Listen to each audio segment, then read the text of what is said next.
পারবেন না, যেহেতু ওদেরকে নারাজি করলে আপনার ক্ষমতা থাকবেন, এটা আমরা বুঝি। কিন্তু আপনাদের একটা কথা বলে দিতে চাই, মুসলিম জনগণকে বাধা দিবেন না জিহাদের পথে। গাজার পথে কেউ যেতে চাইলে যেতে দেন, ফিলিস্তিন মুক্ত করতে চাইলে যেতে দেন তাদেরকে, কেউ কাশ্মীর যেতে চাইলে তাদেরকে পথ ছেড়ে দেন। আর কেন আপনি তো নাকের ডগায় চলে আসছে এখানে, নাকের ডগায় চলে আসছে এখানে। আপনারা সাত দিয়ে মাছ রাখতে পারবেন না, সাত দিয়ে মাছ রাখতে পারবেন না। সরকার বলতেছে যে ওদের নাকি শ্বশুর বাড়ি বলে এখানে বেড়াতে আসছে, এখানে আর কেনার বাংলাদেশে, এই জন্য অনুষ্ঠান গান গাইতে আসছে এখানে। শ্বশুর বাড়ি এখন শ্বশুর বাড়ি হয়ে গেছে না একদম। একটা কথা আছে, এই যে ঘরের মালিকের একদিন চুলের 10 দিন।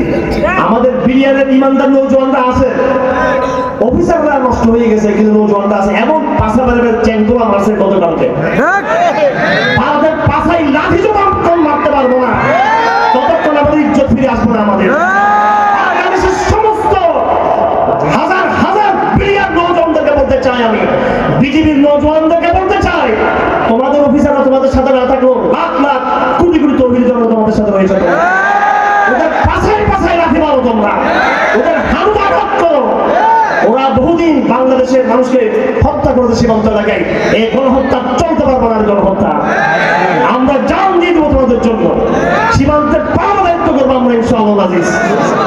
আমার ভাইয়েরা, আমার ভাইয়েরা, আল্লাহ পাক সুবহানাহু ওয়া তাআলা আমাদেরকে সবচেয়ে সম্মানজনক দায়িত্ব দিয়েছেন, সেটা হচ্ছে ইসলাম। এটা নিয়ে আমাদের গৌরব করতে হবে, এটা নিয়ে আমাদেরকে আল্লাহর প্রশংসা করতে হবে, আনন্দিত হতে হবে।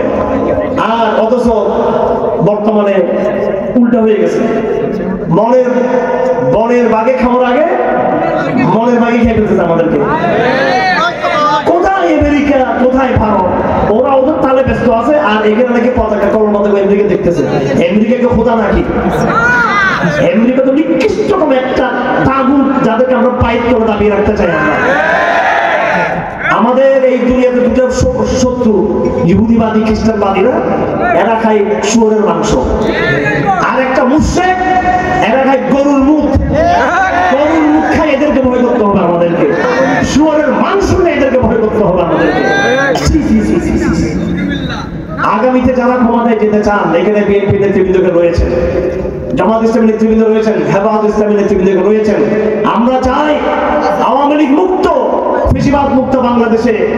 অবশ্যই আপনাদেরকে মানুষ দেখতে চায়, ঠিক আছে।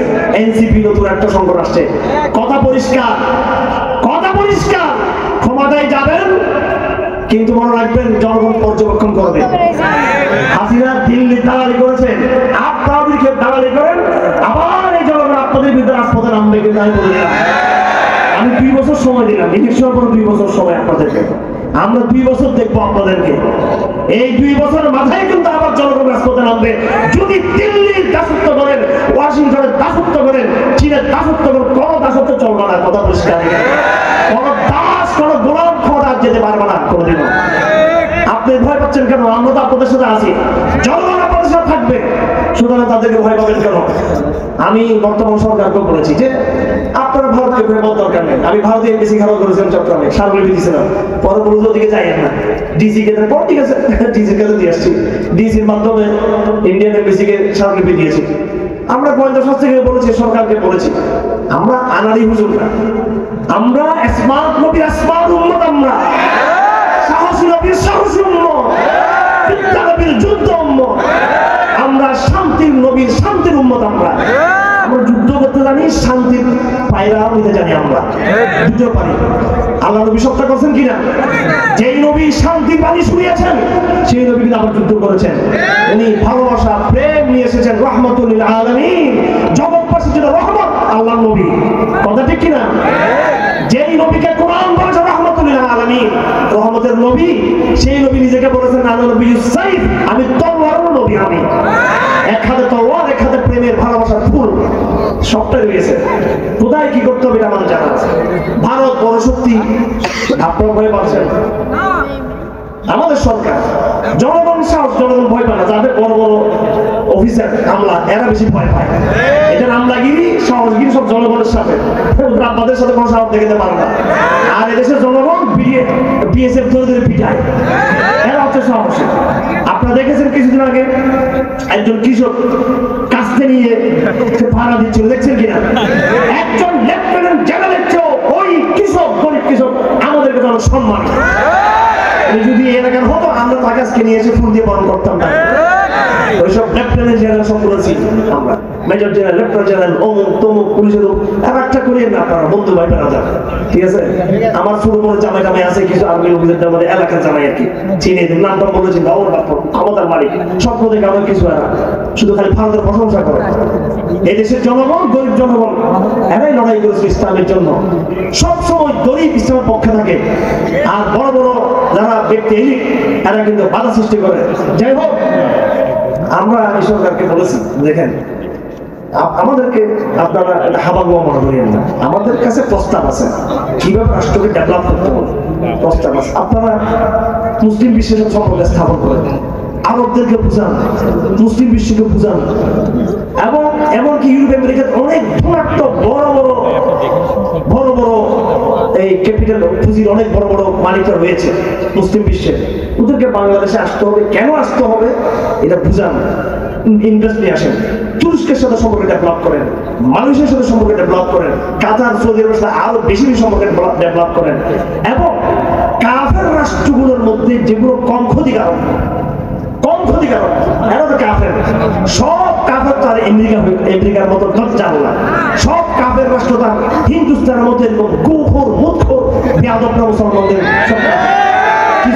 কিছু অমুসলিম রাষ্ট্র আছে যারা কিছুটা মুসলমানদের ব্যাপারে নম্রতা ভদ্রতা রাখে, ওই সমস্ত উন্নত অমুসলিম বিশ্বের সাথে সম্পর্ক কেন করে?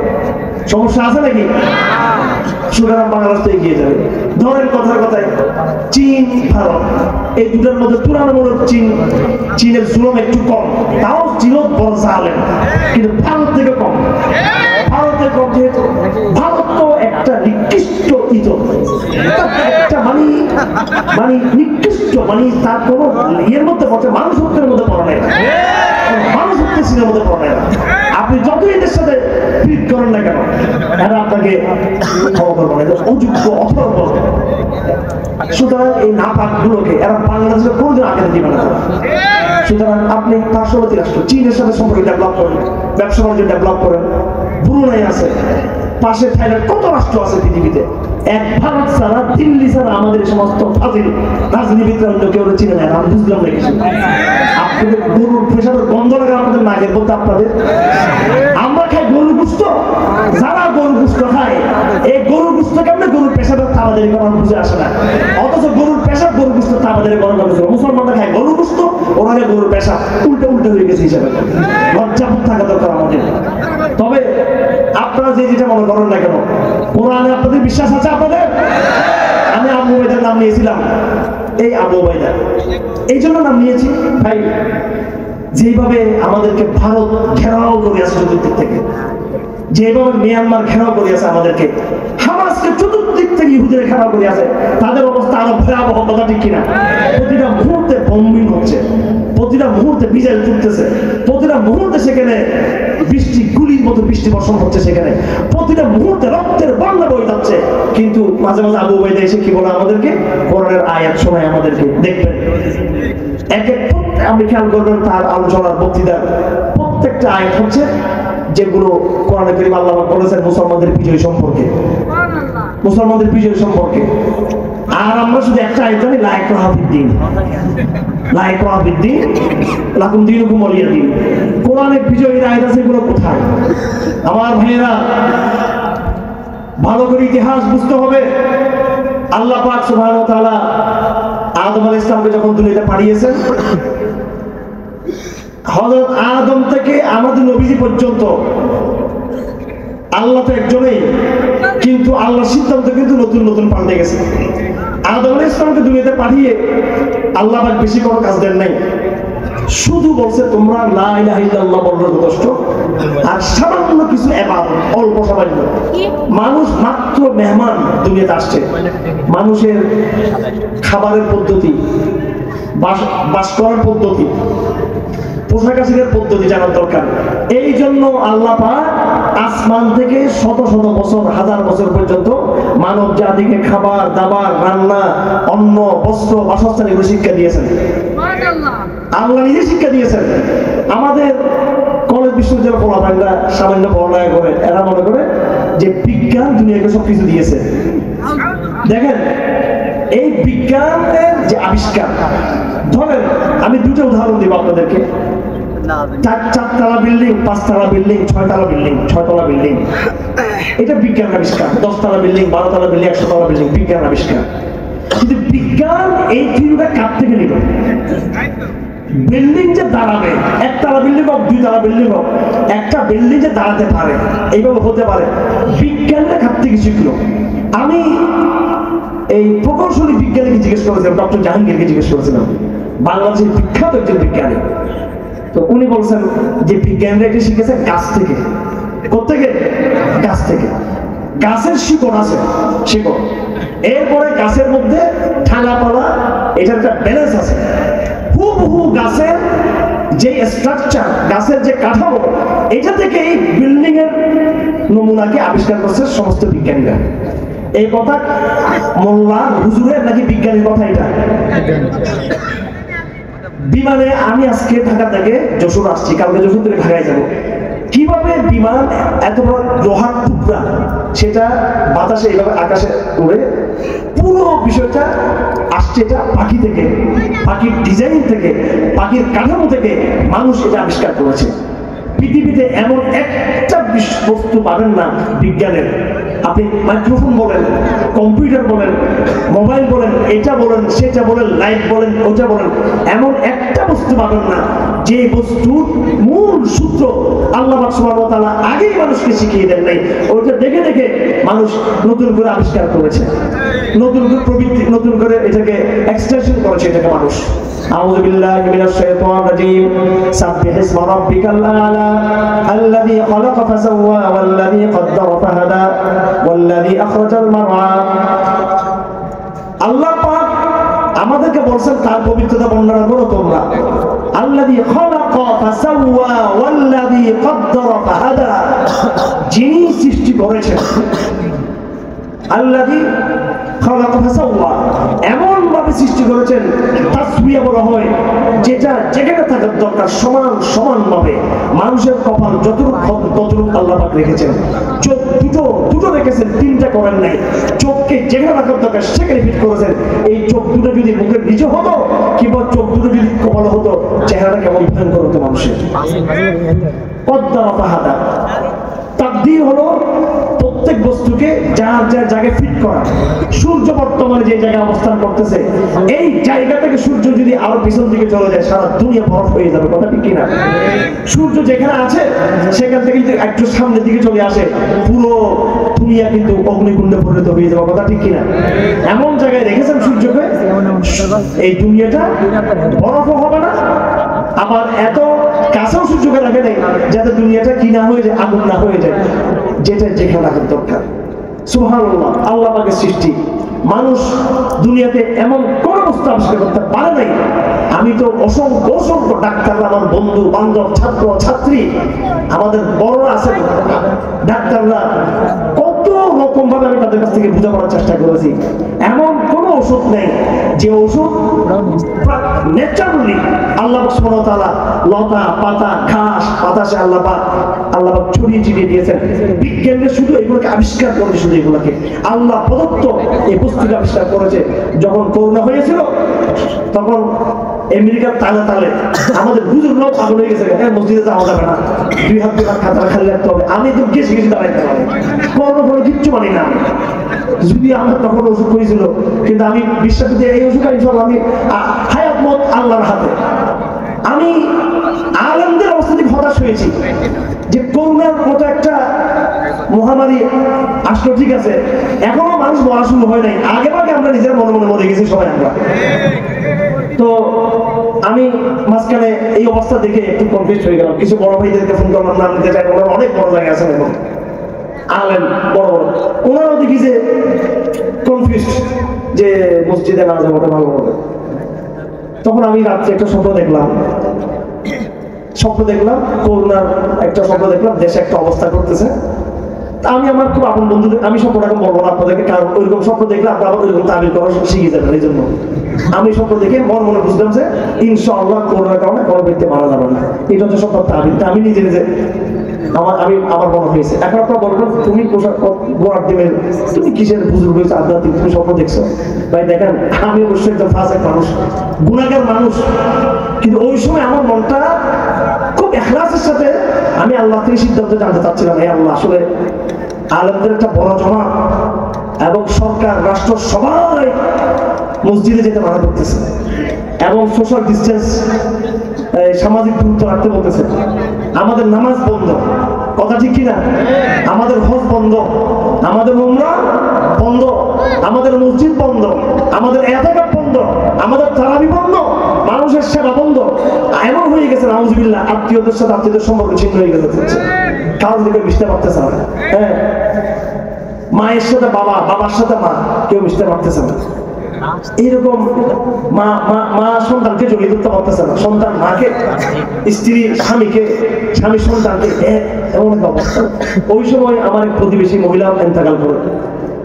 এখন ওই সময় আমার অনেক কিছু হয়ে গেছে। আলহামদুলিল্লাহ আমার স্ত্রী, আমার মেয়ে, এরা হিম্মত করে এসে ওই লাশটাকে তারা সেবা করেছে এবং এই বস্তির আশেপাশের কিছু মহিলা এসে সাহায্য করেছে। কিন্তু কোনো আজকে বলতে আমি বাধ্য হচ্ছি, যারা মহিলা আলেম ছিলেন তারা সাহায্যে এগিয়ে আসেননি, মহিলা যারা অভিজাত ছিলেন বিল্ডিং থেকে তারা নেমে আসেননি। আমি করোনার সময় ঘোষণা দিলাম যে আমি জনগণের সেবা করবো। আমার সাথে একজন ক্যাপ্টেন ছিলেন, শিপের ক্যাপ্টেন, দুইজন ডাক্তার, কয়েকজন ব্যবসায়ী। আমরা সাহস করে মাঠে নামলাম একটা অ্যাম্বুলেন্স নিয়ে। আমরা বললাম সব লাশগুলো এখানে পাঠাও। দেখেন, আমাকে অনেকে জঙ্গি টঙ্গি বলে গালাগালি করে। যখন আমরা করোনার সময় মানুষ সেবা করতে লাগলাম এলাকায়, এবার বলতেছে এ হচ্ছে করোনা, হারুন সাহেবের কাছে এখানে মানুষ মারা যাবে, এখানে দেখলাম পুরো এলাকাতে আরেক বদনাম সবাই দিল, আমার নাম দিল করোনা। এতদিন বলতেছে আমি মানবতা বিরোধী, আমি জঙ্গি, যখন আমি ধরা খাচ্ছি কেন? আর যখন মানবতার সাথে আগাছটা বলে যায় উৎসাহ দেখে মানুষ মরে যাবে। এই আল্লাহ মাফ করুক, আমাদের বুঝি না আমাদের এটা জাতিগত স্বভাব কিনা। হ্যাঁ, এটা কোন ধরনের কথা এটা? যাই হোক, হিম্মত করে আমি করোনার সময় সিদ্ধান্ত নিলাম এবং স্বপ্নের মাধ্যমে আমি মেসেজ আমারটা আমি পেয়েছি। যে ব্যক্তি স্বপ্ন দেখবে তার জন্য স্বপ্ন একটা দিক নির্দেশনা, আরেকজনের জন্য সেটা মানা কোনো জরুরি না। আর হাদিস শরীফে আছে স্বপ্ন 3 ভাগে বিভক্ত। আর রুইয়া হাদিসুন নফস, এটা মনের কল্পনা থেকে হতে পারে। আর রুইয়া মিনাল্লাহ, আল্লাহর পক্ষ থেকে হতে পারে। আরেকটা হলো মিনাশ শাইতান, শয়তানের পক্ষ থেকে হতে পারে। 3 কয় ভাগে ভাগ? আল্লাহর পক্ষ থেকে, শয়তানের পক্ষ থেকে, মনের কল্পনা থেকে 3টা হতে পারে। এখন আমরা জানি না যে আমরা যেগুলো স্বপ্ন দেখি এগুলো কোনটা। তবে আল্লাহর নবী সাল্লাল্লাহু আলাইহি সাল্লাম হাদিসের মধ্যে বলেছেন, আখিরি জামানায়, শেষ জামানায়, আখিরি জামানার উম্মতদেরকে নিয়ে আল্লাহ নবী খুব টেনশনে ছিলেন। আখিরি জামানার উম্মতদেরকে আল্লাহ কি ছিলেন? টেনশনে ছিলেন। আলা ইন্না আউলিয়া আল্লাহ লা খাউফুন আলাইহিম ওয়া লা হুম ইয়াহজানুন আল্লাযীনা আমানু ওয়া কানু ইয়াত্তাকুন লাহুমুল বুশরা ফিল হায়াতিদ দুনিয়া ওয়া ফিল আখিরাহ। আল্লাহ পাক বলেন, যারা আল্লাহর আউলিয়া তাদের কোনো ভয় নাই। লাহুমুল বুশরা ফিল হায়াতিদ দুনিয়া, আল্লাহর আউলিয়াদের জন্য দুনিয়াতে সুসংবাদ রয়েছে। হাদিস শরীফে আছে আল্লাহ ওলিদের জন্য দুনিয়ার সুসংবাদ হলো স্বপ্ন। এবং হাদিসে আছে ইজা তাকারাবাজ জামান, যখন আখির জামানা সন্নিকট হবে, দাজ্জালের ফিতনা, ইয়াজুজ মাজুজের ফিতনা, নারীবাদের ফিতনা, নানা রকমের ফিতনা যখন শুরু হবে, আল্লাহর নবী বড় টেনশনে ছিলেন। শেষ জামানায় আমার উম্মতদেরকে কে সাহায্য করবে? তো আল্লাহ রাসূল বলে গেছেন যে আমি তো দুনিয়া থেকে বিদায় হয়ে যাব, আমি আমার উম্মতের জন্য একটা জিনিস রেখে যাচ্ছি। আপনারা সবাই বলেন কিতাবুল্লাহ, সুন্নাতে রাসূল। অবশ্যই আমাদের সামনে কোরআন আছে, আমাদের সামনে হাদিস আছে। আল্লাহ রাসূল আরো একটা জিনিস আমাদের জন্য রেখে গেছেন, সেটা হলো আল্লাহ রাসূল বলেছেন রুয়াল মুমিনিন, মুসলমানদের স্বপ্ন হলো নবুয়তের 46 ভাগের 1 ভাগ। সুবহানাল্লাহ। কয় ভাগের? 46 ভাগের 1 ভাগ। কিভাবে? 46 ভাগের এক ভাগ সেটা হলো আল্লাহর নবী নবুয়তের জীবনে কয় বছর? 23 বছর। কয় বছর? 23 বছর। 23 বছরকে যদি ভাগ করা হয়, কি করা হয়? 6 মাস ভাগ করা হয়। এক বছর ধরলে তাহলে 23টা বছর, ঠিক কিনা? 6 মাস যদি ধরি তাহলে কয়টা হবে এখানে? 6 মাস কয়টা? 46 সেমিস্টার বলে এগুলোকে ইংরেজিতে কি বলে? সেমিস্টার। কয়টা সেমিস্টার হবে? 46 সেমিস্টার। 46টা 6 মাস। কয়টা? 6 মাস। এই 46টা 6 মাসের মধ্যে প্রথম 6 মাস আল্লাহর নবী ওহী পেয়েছেন স্বপ্নের মাধ্যমে। আম্মা আয়েশা বলেন, ফালাম ইয়ারা রুয়ান ইল্লা জাআত কা ফালাকুস সুবহি। আল্লাহর নবী 6 মাস পর্যন্ত এমন কোন স্বপ্ন দেখেন নাই, কিন্তু এই স্বপ্ন দিবালোকের মতো, সূর্যের মতো, সেটা দিনের বেলা সেটা কি বাস্তবায়ন হয়ে যেত। সেটা 6 মাস আল্লাহর নবীকে আল্লাহ কি দেখিয়েছেন? স্বপ্ন দেখিয়েছেন। স্বপ্নের মাধ্যমে ওহী এসেছিল।